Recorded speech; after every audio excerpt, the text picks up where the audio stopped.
Bismillahirrahmanirrahim. Assalamualaikum warahmatullahi wabarakatuh.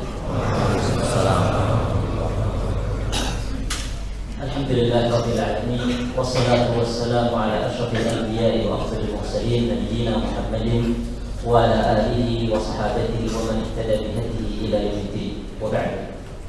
Alhamdulillah, segala puji hanya milik Allah Subhanahu wa taala, di mana pada pagi hari yang mulia ini Allah Azza wa Jalla kumpulkan kita di tempat yang mulia ini, tentunya bersama Ustaz kita Fadilatul Ustaz Dr.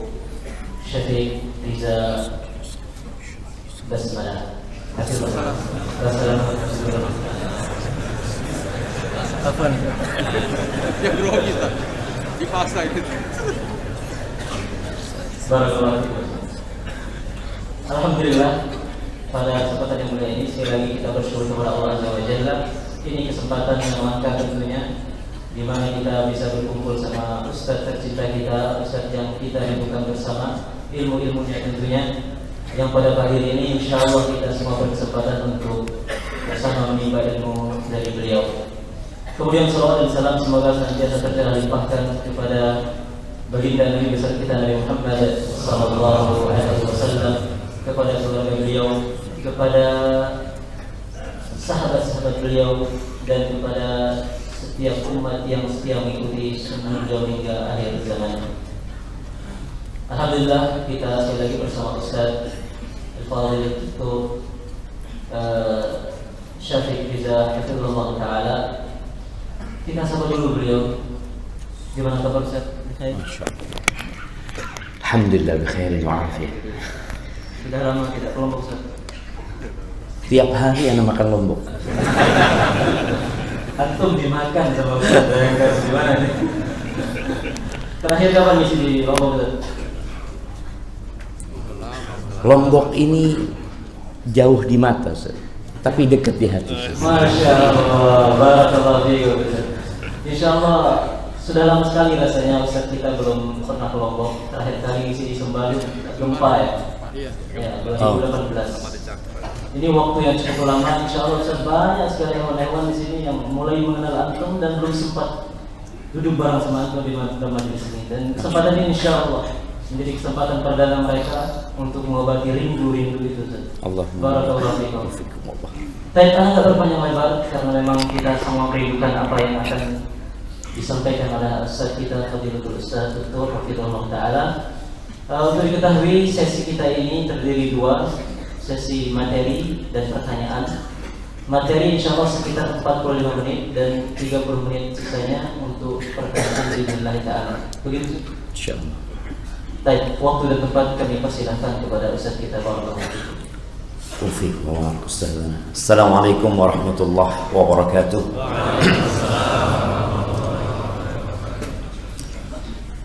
Alhamdulillah alladzi radda ilayna arwahana wa afana fi ajsadina wa adhina lana bidzikri. Segala puji bagi Allah Jalla Jalaluh yang telah mengembalikan kepada kita arwah kita,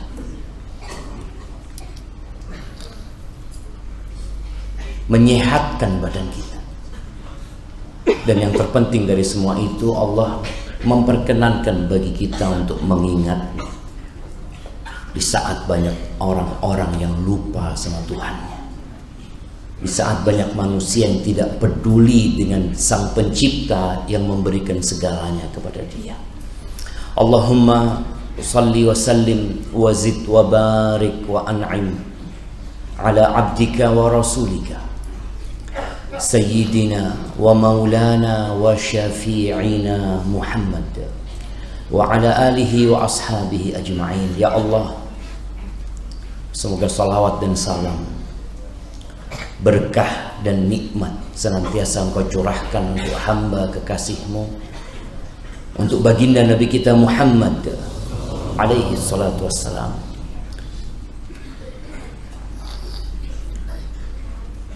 untuk manusia terindah yang pernah menginjakkan kakinya di muka bumi, untuk hamba yang diutus oleh Allah dengan amanah yang begitu besarnya menyelamatkan umat manusia.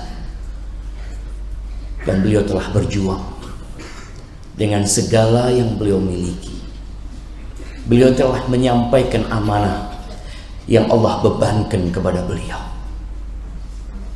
Dan beliau meninggalkan dunia tanpa menyisakan sedikit pun ajaran yang perlu diketahui umatnya, kecuali beliau sudah sampaikan. Dan semoga salawat itu bersambung untuk keluarga beliau, untuk istri-istri beliau, untuk putra-putri beliau, dan untuk seluruh sahabat Nabi. Semoga Allah meridai kita bersama mereka. Amma ba'd, jamaah rahimakumullah, bahagia bisa sampai ke tempat ini, bertemu dengan saudara-saudara yang kita tidak dilahirkan dari satu rahim. Kita mungkin juga tidak saling kenal, tapi ada iman yang mengumpulkan kita, yang Allah Azza wa Jalla mengatakan innamal mu'minuna ikhwah. Orang-orang beriman itu bersaudara. Tapi kita punya masalah. Banyak di antara kita yang tahu dengan ayat tersebut, tapi tidak tahu bagaimana menjaga persaudaraan. Dia tidak mengerti bagaimana memupuk persaudaraan. Dia juga tidak tahu bagaimana agar cinta di antara saudara ini bersemi. Ada sebuah istilah yang insya Allah semua hafal, ya. Tak kenal maka tak sayang. Apakah antum yang hadir di sini sudah saling mengenal? Nah,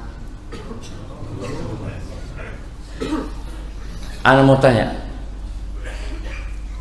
Masya Allah, antum, nah, kenal sama yang di kanan antum? Hah? Enggak kan? Ada apa duduk bareng di situ? Ayo kenalan dulu semua jamaah. Semua kenalan dengan yang di kanan dan di kiri. Kita saudara, nggak akan sayang kan kalau nggak kenal sama mereka. Tanya siapa namanya, dari mana, apa pekerjaannya.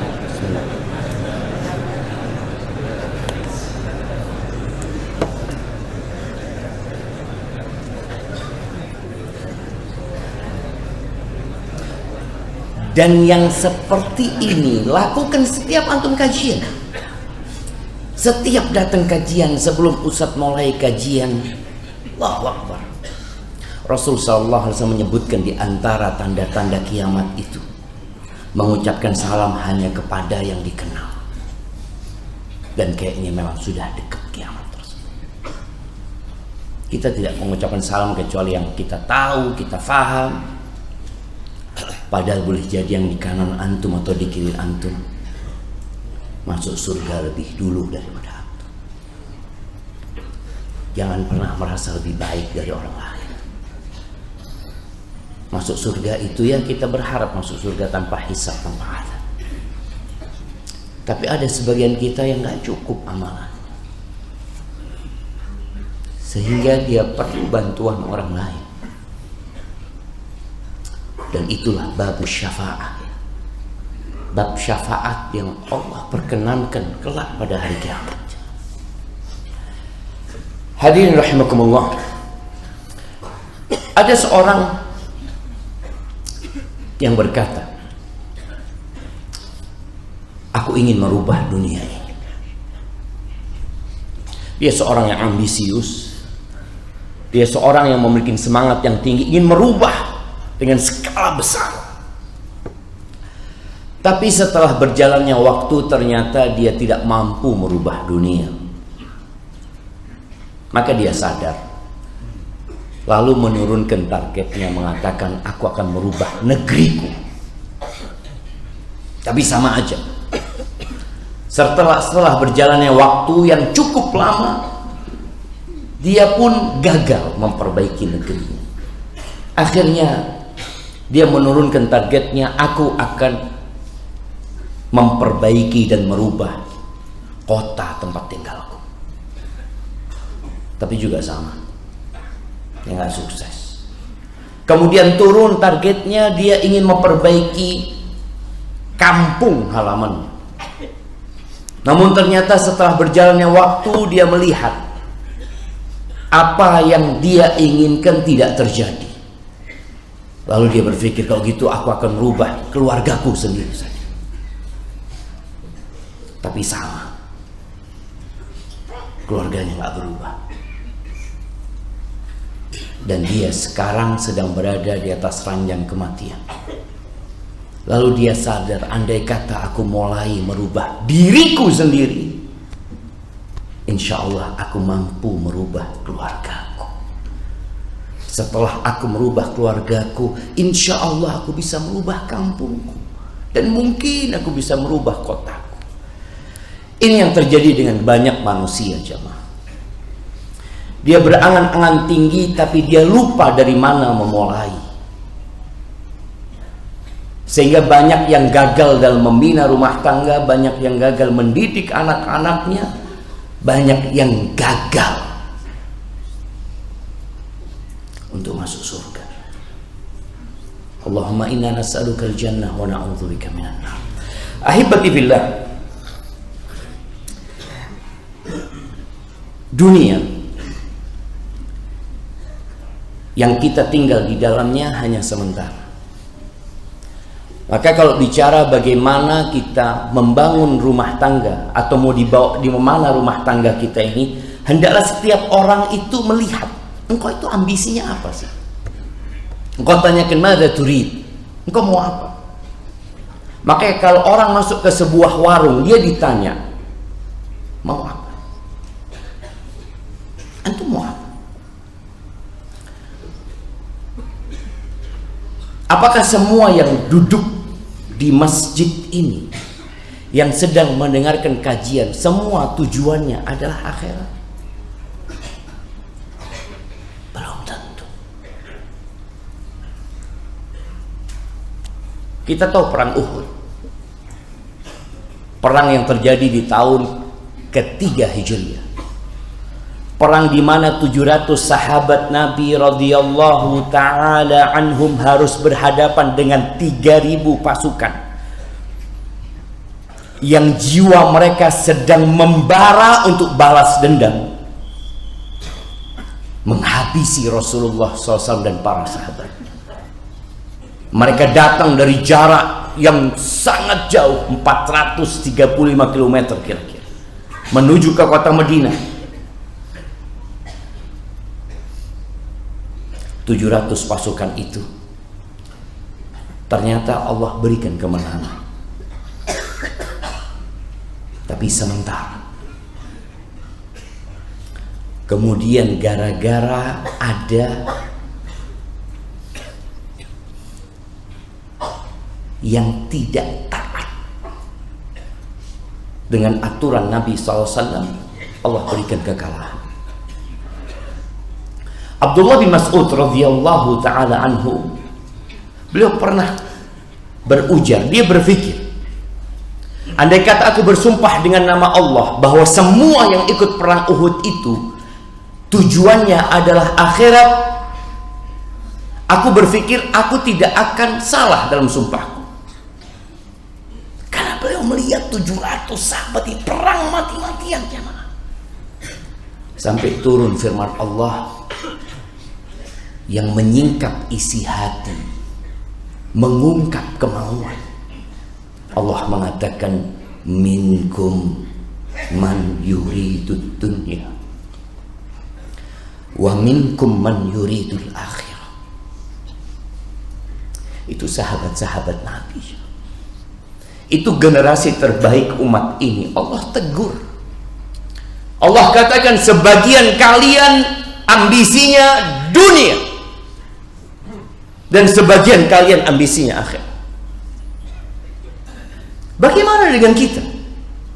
Kita tidak sedang di medan perang, kita tidak sedang mempertaruhkan nyawa kita. Apakah niatan kita adalah akhirat? Ya, itu harapan. Tapi hendaklah setiap orang bertanya, mau apa kita? Apakah semua yang naik mimbar ini itu ambisinya akhirat? Apakah semua yang bersedekah membangun masjid keinginannya adalah akhirat? Tidak. Sampai tatkala Rasul sallallahu alaihi wasallam mengatakan awwalu man tus'ar bihin nar yaumil qiyamah. Ketika beliau mengatakan yang pertama menjadi korek api pada hari kiamat itu 3. Yang satu adalah alimun wa qari'ul Quran. Yang kedua adalah syahid. Yang ketiga adalah jawad. Semua orang-orang soleh yang amalan mereka amalan akhirat. Amalannya amalan akhirat. Orang yang melihat akan berpikir ini orang sedang beramal untuk akhiratnya. Iya. Tapi kata Nabi alaihi salatu wassalam, innallaha la yanzuru ila suwarikum wala ila amwalikum wa innama yanzuru ila qulubikum wa a'malikum. Allah tuh melihat kepada hati kalian. Itu dilihat sama Allah. Kehadiran kita di sini, ya dilihat, amal kita dilihat. Tapi yang utama adalah hati. Anak-anak kita mau kita bawa kemana? Yang berdiri. Di sana masih ada tempat? Kayaknya masih ada tempat sebelah kiri. Silakan masih. Nah, masih ada tempat ya. Silahkan masuk. Sebelah utara masjid. Iya. Tafadhol, dikasih jalan jamaah. Mohon kasih jalan ikhwan sekalian. Yang berdiri silakan masuk. Iya, jangan duduk di jalan. Jangan duduk di jalan. Terus ke pojok. Insyaallah masih bisa itu.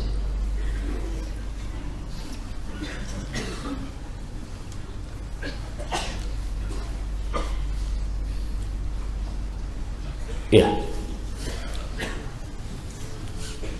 Anak-anak mau dibawa kemana? Keluarga kita mau kita bawa kemana?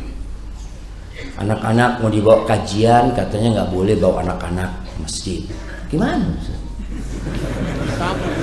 Kalau bawa ke taman boleh, ke pantai boleh, ke masjid nggak boleh. Ngomong sama panitia, ini apa flyernya? Tidak boleh bawa anak-anak. Kita ini semua anak ya, man.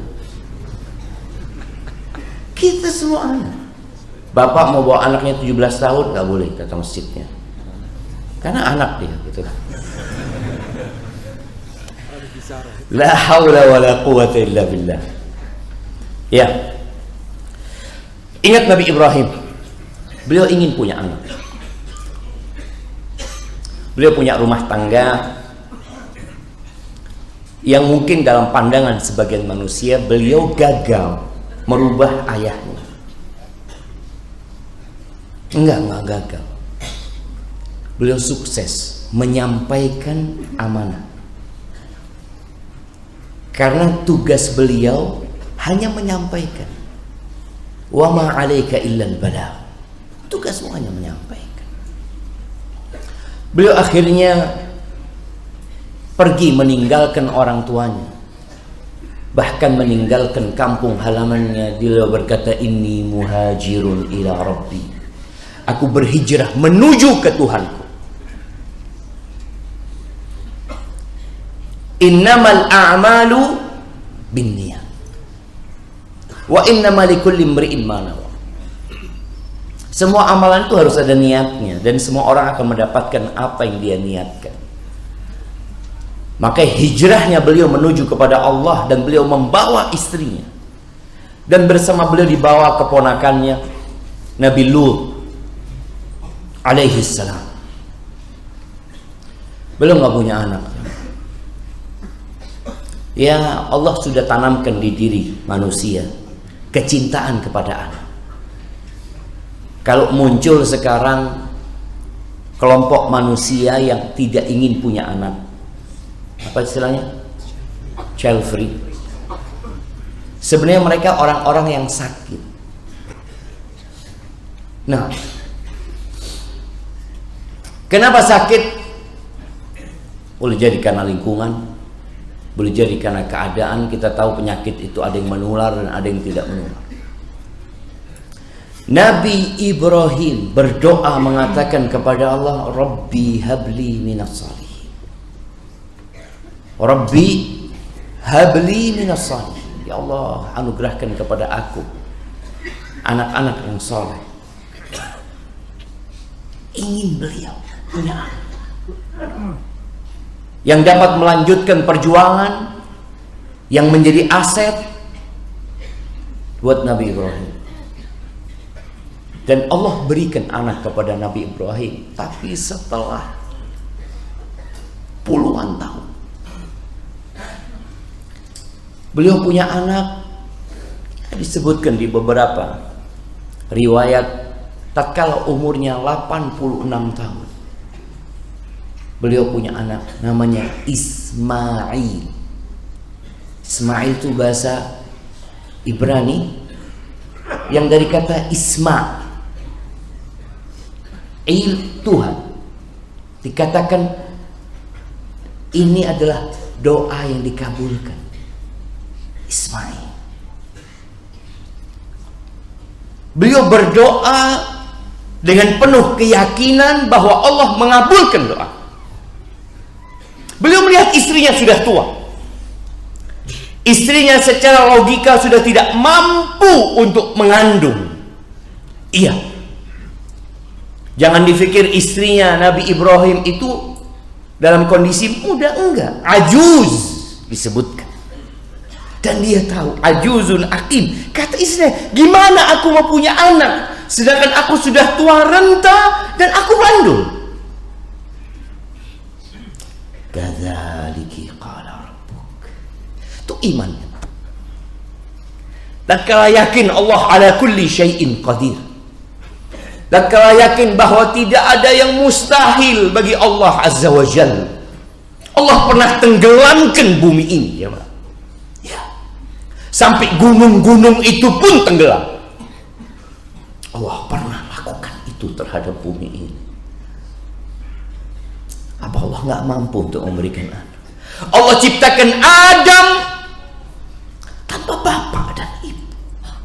Allah ciptakan Hawa tanpa ada ibu. Dan Allah ciptakan Isa putra Maryam tanpa ada bapak. Maka keimanan seseorang menjadikan dia terus berharap kepada Allah tanpa putus asa. Rabbi habli minas salihin. Tapi beliau tidak meminta sembarangan anak. Beliau minta yang soleh. Sebagian kita berpikir untuk memperbaiki keturunan dari sisi fisiknya, sehingga dia tidak salah pilih ibu. Nggak salah. Dia pilih wanita yang cantik karena memang dia berharap punya anak-anak yang baik dari sisi fisik. Tapi ternyata sebagian anak-anak yang tampan dan cantik membuat orang tuanya menderita hidupnya fid dunya wa fil akhir. Maka mintalah Rabbi habli minas salihin. Allah berikan anak. Yang pertama bernama Ismail. Setelah beberapa waktu Allah kasih lagi Ishak. Ishak ini yang dari Sarah yang sudah tua renta. Ismail dari Hajar. Tatkala punya anak, Nabi Ibrahim alaihissalam merubah doanya. Dirubah doanya. Beliau berdoa, wajnubni wa baniya an na'budal asnam. Ya Allah, coba. Anak-anak kalau baca doa ini, berapa kali anak baca doa ini? Nabi Ibrahim doa itu, siapa? Hindarkan aku dan anak keturunanku dari menyembah berhala-berhala. Setelah beliau punya keturunan, dalam doa-doa beliau disisipkan anak-anak. Anak-anak belum bisa apa-apa. Dan beliau khawatir. Beliau sudah melihat bagaimana manusia disesatkan oleh berhala-berhala. Rabbi innahunna adlalna katsiran minan nas. Hai Rabbku, itu berhala-berhala banyak menyesatkan manusia. Dan antum hitung jamaah, penduduk bumi yang jumlahnya 8 miliar, 6 miliar dari mereka tidak mentauhidkan Allah Azza wa Jalla. Mereka melakukan kesyirikan. Bayangkan 6 miliar penduduk. Pantas Nabi Ibrahim takut. Oleh karena itu para ulama mengatakan, kalau Nabi Ibrahim takut, bagaimana dengan kita? Sebagian kita nggak takut. Buktinya nggak pernah doa minta kepada Allah agar anak-anaknya dihindarkan dari kesyirikan, agar keluarganya dibangun di atas tauhidullah. Enggak. Kau lihat, kapan kau berdoa memohon kepada Allah agar anakmu dihindarkan dari kesyirikan? Banyak kita berdoa agar anak-anak kita selamat dunia dan akhirat. Nah, agar anak-anak sukses, agar anak-anak nanti ya sekolah di tempat sekolah yang baik, agar anak-anaknya dapat pekerjaan, dapat jodoh. Ya, doa-doa orang tua baik buat anaknya. Tapi lihat, semua dimulai dengan tauhid. Kalau engkau meminta sama Allah, minta agar anakmu di atas tauhid sampai mati, dihindarkan dari kesyirikan. Apa gunanya jadi anak soleh? Banyak amal kesolehannya kalau dia melakukan kesyirikan. Allah Azza wa Jalla mengatakan kepada Rasul sallallahu alaihi wasallam, la in asyrakta wa laqad uhiya ilaika wa ila alladhina min qablika la in asyrakta la yahbatanna 'amaluk wala takunanna minal khasirin. Telah diwahyukan kepadamu dan kepada nabi-nabi sebelummu, apabila engkau melakukan kesyirikan, gugur semua amalan, nggak ada gunanya. Coba, hajimu tidak berguna, umrahmu tidak bermanfaat, sholatmu sia-sia, puasamu hanya memberikan lapar dan haus. Itu kesyirikan.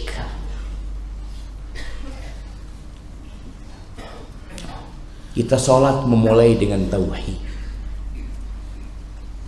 Allahu Akbar. Bayang. Dan kalimat tauhid itu terus dikumandangkan di menara-menara masjid. Allahu Akbar, Allahu Akbar. Asyhadu an la ilaha illallah. Ditutup dengan tauhid dan takbir untuk Allah Azza wa Jalla. Maka kita perlu berpikir yang pertama, memperbaiki diri kita, memperbaiki tauhid kita. Apakah kita sudah takut dengan kesyirikan atau kita merasa aman? Bagaimana Rasulullah sallallahu alaihi wasallam tatkala beliau berjalan di lorong-lorong kota Mekah, di pasar-pasar kota Mekah, di tenda-tenda jamaah haji yang datang ke Mekah, beliau mengatakan, qulu la ilaha illallah tuflihu. Katakan la ilaha illallah, kalian selamat. Kalian selamat. Jemaah, kesyirikan ini Allah sebut inna syirka la zulmun azim. Sebuah wasiat ayah kepada anaknya. Wa idh qala Luqmanu libnihi wa huwa ya'idhuhu ya bunayya la tusyrik billah inna syirka la zulmun azim. Ini bapak ngasih nasihat anaknya, ya Allah ya. Bapak ini harus punya waktu duduk sama anak. Bapak ini hanya berpikir cari duit, jangan hanya berpikir cari uang. Dia berpikir, sudah aku lakukan tugasku, aku sekolahkan dia, aku biayai dia, fasilitas aku sediakan buat dia. Kita kadang-kala lupa, anak-anak kita ingin sesuatu bukan yang terlihat. Sebelum anak sampaikan tentang wasiat Luqman yang berkaitan dengan syirik ini, di salah satu kota di Arab Saudi sana, di sebuah pantai, diadakan pertemuan. Ini satu acara yang boleh kita contoh. Kita bawa bapak-bapak, bikin acara bapak-bapak sama anak-anak, emaknya nggak usah ikut. Iya, bapak-bapak. Bagi anak-anak yang udah balik, yang udah SMP, SMA, bawalah ke pantai. Pada saat itu dikumpulkan 50 bapak dan 50 anak.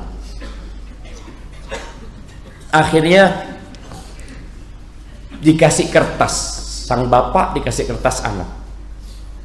Sang bapak disuruh nulis apa yang sudah engkau berikan kepada anak-anakmu. Dan anak-anak disuruh nulis apa yang engkau inginkan dari bapak-bapak. Akhirnya para bapak nulis, ya bagaimana bapaknya kata, aku sudah bekerja, aku berikan fasilitas kepada dia, kebutuhan dia untuk sekolah, ya. Ada yang mungkin kepingin motor, ada mungkin kepingin handphone, apa semua disebutkan. Anak-anak nulis. Dari 50 anak itu, ya mungkin 90% ternyata keinginan anak-anak itu belum dikasih sama orang tua. Anak-anak itu cuma minta, aku kepingin duduk sama ayah, aku ingin difahami sama bapakku, aku ingin curhat sama bapakku, aku ingin didengarkan sama bapakku, aku ingin main sama bapakku. Itu siapa?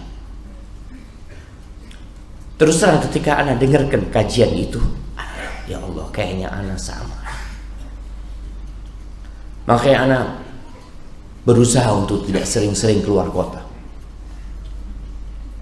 Anak berusaha untuk punya waktu buat keluarga dan buat anak-anak. Cuma yang jadi masalah sebagian orang itu, kalau tahu ustadznya nggak keluar kota, dia datang bertamu ke rumah ustadznya. Ya Allah, gimana ini jawab? Mau ditolak, ada kuliah. Itu yang diinginkan anak-anak kita. Kita lihat bagaimana Luqman dekat sama anaknya. Lalu dia memberikan nasihat kepada anaknya, ya bunayya la tusyrik billah. Wahai ananda, jangan melakukan kesyirikan. Kenapa? Inna syirka la zulmun azim. Kesyirikan itu adalah kezaliman yang besar sekali. Di masyarakat kalau ada seorang memperkosa anak tetangganya, ribut. Ketika ada perampok yang merampok dan membunuh semua anggota keluarganya, iya, akan jadi viral. Tapi tatkala manusia melakukan kesyirikan, di mana-mana terlihat orang-orang melakukan kesyirikan, biasa aja. Di antara semua kezaliman yang ada, antum sebutkan segala dosa, segala kriminal yang dilakukan manusia, semuanya di bawah kesyirikan. Inna syirka la zulmun azim. Engkau hayalkan dosa-dosa besar, kejahatan-kejahatan yang sangat hebat. Apabila dibawa kesyirikan, Allah masih mengampuninya kalau Allah berkehendak. Ini asyik zulmun azim, jemaah. Kenapa para ulama menyebutkan syirik ini zulmun? Karena orang itu gak punya syahwat untuk berbuat syirik. Nggak ada dia untuk melakukan kesyirikan, nggak ditanamkan di dirinya. Cinta dunia, iya, zuyyina linnas hubbus syahawat minan nisa wal banin wal qanatiril muqantara minadz zahab wal fidda. Dia suka dengan emas, dia suka sama harta, mobil mewah, iya dia suka, sehingga dia merampok. Dia suka dengan wanita sehingga dia berzina. Ada ajakan syahwat dia. Tapi ajakan untuk berbuat syirik lah. Mana akalnya ketika batu dipertuhankan? Nggak ada. Apa dalil orang-orang yang melakukan kesyirikan? Satu. Inna wajadna aba'ana ala ummah. Udah tradisi, udah budaya, ajaran nenek moyang. Diajak mereka untuk berakal. Bagaimana patung-patung yang ada di kota Mekah itu? Diajak mereka untuk menyadari, apakah ini bisa berbicara? Nggak bisa. Ngomong nggak bisa. Bisa ngasih nggak ada. Yang ada mereka memberikan sesajen. Dan Nabi Ibrahim alaihissalam benar-benar memberikan pelajaran buat kaumnya, menegakkan hujah Allah azza wa jalla ketika menghancurkan berhala-berhala di negeri beliau. Semua berhala-berhala itu dihancurkan kecuali yang paling besar. Ditangkap Nabi Ibrahim, ditanya, "A'anta fa'alta hadza bi alihatina?" Ya Ibrahim, engkau yang melakukan ini, engkau yang menghancurkan Tuhan-Tuhan kami. Bayangkan Tuhan bisa dihancurkan. Itu pertanyaan itu sudah menggelikan. Apa kata Nabi Ibrahim? Bal fa'alahu kabiruhum hadza fas'aluhum in kanu yantiqun. Aku yang menghancurkan. Kau tanyakan tuh yang paling besar tuh. Yang paling besar itu yang melakukan. Engkau tanyakan kepada yang hancur ini, kepada Tuhan-Tuhan kalian, tanyakan. Katanya, siapa yang menghancurkan engkau? Kata mereka, kok suruh ngomong sama batu? Laqad alimta ma haula'i yantiqun. Kau kan tahu mereka nggak bisa mau ngomong. Masa kau suruh kita tanya sama mereka? Ya Allah, kata Nabi Ibrahim, kok bisa yang nggak bisa ngomong kalian sembah?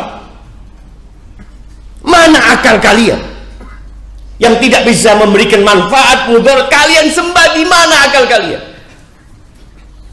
Apakah kemudian mereka beriman? Enggak beriman. Akhirnya mereka membakar Nabi Ibrahim sampai akhir cerita. Nabi Ibrahim keluar dari api selamat. Fa'amana lahu Lut. Nabi Lut ikut beriman. Tapi kaumnya yang melihat mukjizat, sesuatu yang tidak mungkin dalam akal manusia. Manusia dibakar di sana, keluar selamat. Apakah kaumnya kemudian beriman kepada Nabi Ibrahim sebagai utusan Allah azza wa jalla? Enggak juga. Wallahi jamaah, syirik ini sesuatu yang benar-benar kezaliman yang nyata, yang dahsyat sekali, yang kita harus berjuang. Paling tidak dengan berdoa buat dirimu. Di sini awal kajian ana sampaikan mulai dari dirimu. Wajnubni. Makanya kalau orang mau berdoa buat dirinya dan orang lain, itu adabnya dia sebut dirinya dulu. Rabbighfirli wali walidayya. Aku dulu. Jangan orang tua aku dulu. Tapi kalau menyebutkan orang tua tanpa menyebutkan diri nggak masalah. Tapi mulailah dari diri. Wajnubni wa bani an na'budal asnam. Baru setelah itu beliau doa tentang sholat. Rabbi ja'alni muqimas shalah wa min dzurriyyati. Ya Allah.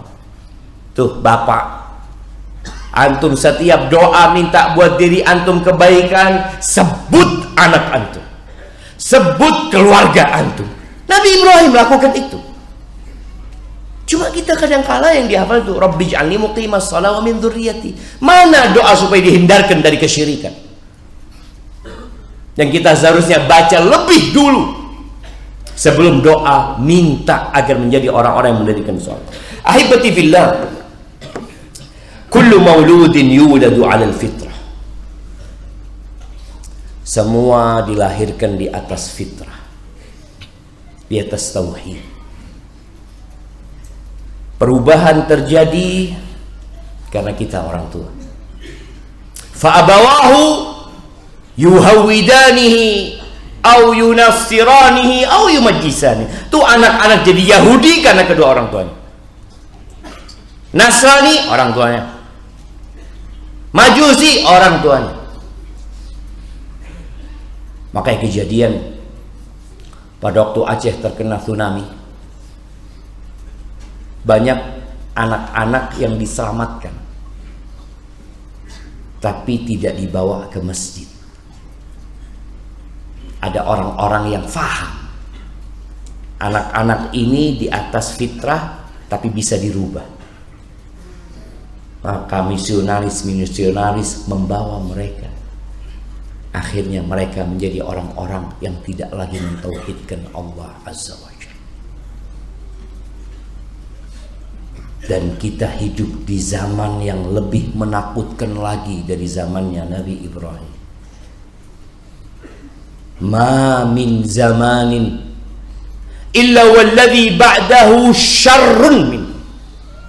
Tidak ada satu masa kecuali yang sesudahnya lebih buruk daripada yang sebelumnya.